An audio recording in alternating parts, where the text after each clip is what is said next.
Pra nuk je si këta që s'ndodh kjo. nuk tërhiqen, ë? E provo përsëri, nuk jeti. Ja. Unë këtu e mbyll. Mirë, po ti që nge i bindur tek fitoria, përderisa thua kështu. Mund ta lexojmë dhe kështu. Kjo është pa diskutim fitoria. Okej, kështu që prandaj se ka edhe nga ata, megjithse të gjithë kështu thonë, do fitojmë se s'bën. Unë në 2011 askush nuk thot mbas edhe të gjithë thonë do fitojmë. Në 2011 kam qenë kandidati i Partisë Demokratike. Dhe duke qenë kandidati i Partisë Demokratike në njësinë bashkiake numër 4, Partia Demokratike ka qenë gjithmonë minorant, ka qenë parti humse. Dhe kur pranova të kandidoj, shumë njerëz më pyetën, thanë shikoj, si s'ka fitu në njëherë kandidati PD-s në zonë. I thash, po e vërtet është tash, por PD-ja asnjëherë nuk kishte sjell një çun lagje. Një djalë. I ka pas gjithmonë të importuar. Absolutisht po. Kështu që këtë radhë do t'i japim shansin njësisë bashkiake numër 4, qytetarëve njësisë bashkiake numër 4, me çun lagje, dhe le ta shikojmë se si do e votojnë. Dhe kur unë kandidova, me diferenca shumë dhaja, praktikisht, edhe diku 3.000 sa vota diferencë, kandidatë më pashëm, unë fitova me 2.000 vota diferencë, pra isha 2.000 vota më shumë se kandidatë rival, duke qenë kryetar në detyrë. Po mirë, jemi në një situatë. Dhe kjo është një vlerësim për qytetarët atje, që ata janë njerëz të kujdesshëm pavarësisht se si njerëzit ose politika mund t'i shohë. Janë të kujdesshëm, ata shikojnë. Po fushatën e bëni në bashkëpunim, për shembull keni takime bashkë me kryetarin Lulzim Basha, si u ka orientuar ai, si e keni këtë planin e bashkëpunimit me të? Apo secili për veten e vet në terren?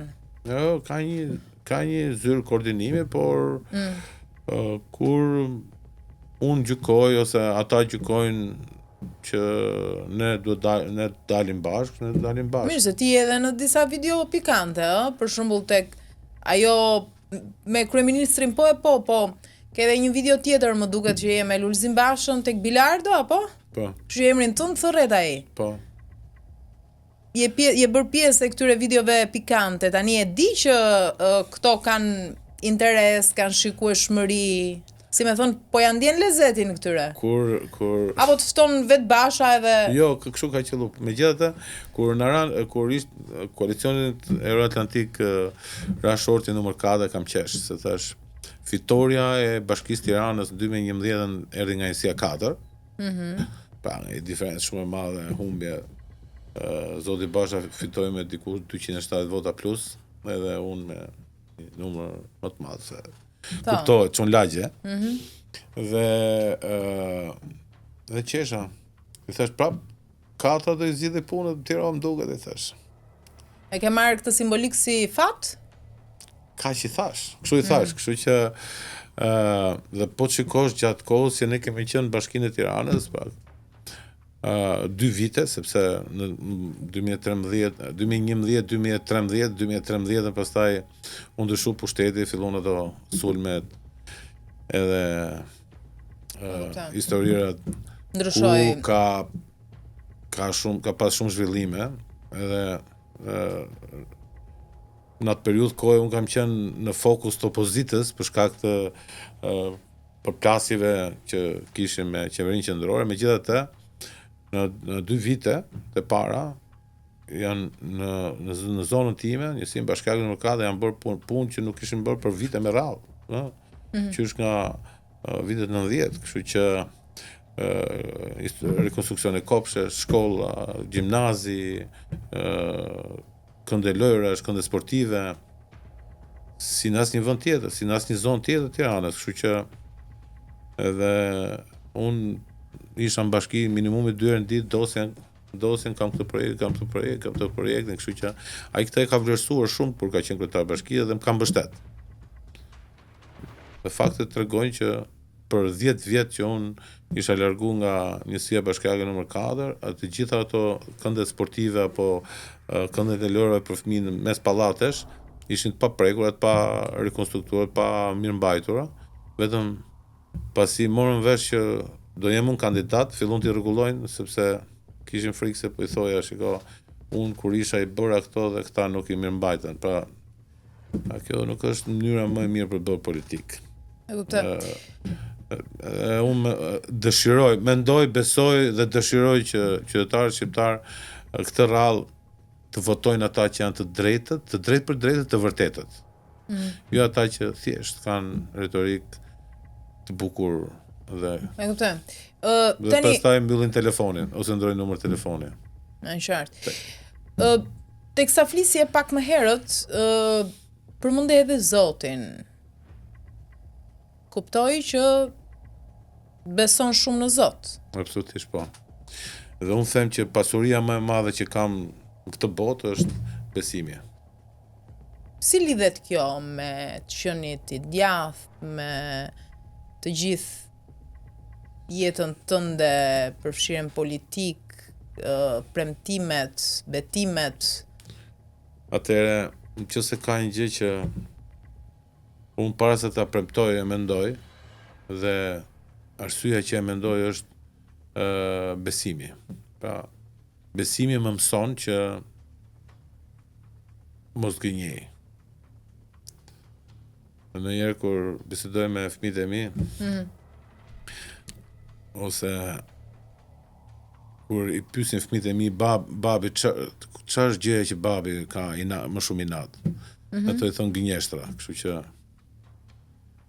nga gënjeshtra fillon gjithë zeza, gjithë këqijat. A mirë, pas këtë mirë këtë se në politik kjo është... Këtë kam problem. Për disa, unë nuk ditë gënjej. Gënjeshtra nuk ditë gënjej. Atë që them, e mendoj, besoj kjo ajo që them, pra besoj se mund të realizohet dhe e premtoj, ndryshe jo. Kam shumë rast, unë edhe gjatë fushatës në këtë gjë nuk ta bëj dot. Tani ti beson në Zot, ke armik gënjeshtrën e tjerë, po shumë kanë thënë kështu dhe i ka ndryshuar politika rrugës. Në rast se politika më ndryshon mua, unë lej politikën edhe mbaj besimin në Zot. Okej. Shumë mirë që do futet me besimin e plot në parlament një individ i tillë, sepse Inshallah. janë sa më pak njerëz që në politikën tonë që urrejnë gënjeshtrën, që nuk gënjejnë kurrë, që kanë frikë Zotin, kështu që sa më shumë të shohim kështu, më e mirë do bëhet gjithë skena politike, besoj unë. Unë them ta mbyllim me një mesazh të shkurtër për të gjithë elektoratin tënd se si duhet të votoj më 11 maj. Atëherë, elektorati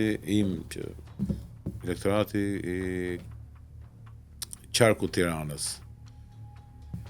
duhet të votoj mu për një arsye shumë thjeshtë, sepse unë e dua këtë gjë, dua ta bëj më së miri, pra të jem produktiv, dhe të jem përfaqësues, një përfaqësues ndryshe nga përfaqësuesët e dikurshëm.